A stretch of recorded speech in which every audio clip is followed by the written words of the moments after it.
పుష్పమాలాలంకృత ముహూర్త సుముహూర్తో అస్తు. రాజా గారు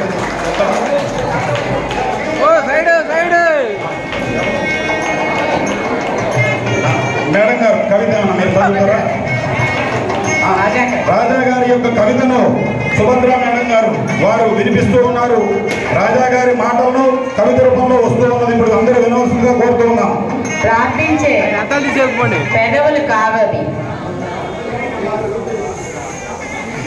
రాయం చేయడానికి ఆరాటపడే చేతులు, ముందు తిప్పే పాదాలు కావవి, అందరి ఆర్తిని తీర్చడానికి వేసే అడుగులు, చిరు దరహాసం ప్రశాంత చిత్తం, మనసంతా కరుణామృతం, నిరహంకారం స్నేహ హృదయం సోదర భావం,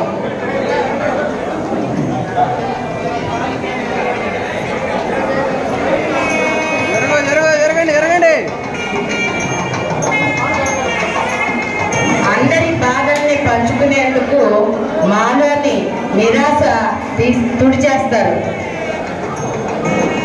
ఆశాతత్వాన్ని మాలో వెలిగిస్తారు, మాపై మాకు నమ్మకాన్ని కలిగిస్తారు. ఉపాధ్యాయుగా సుదీర్ఘ పయనం, ఎందరో అందులో తీర్చిదిద్దిన వైనం.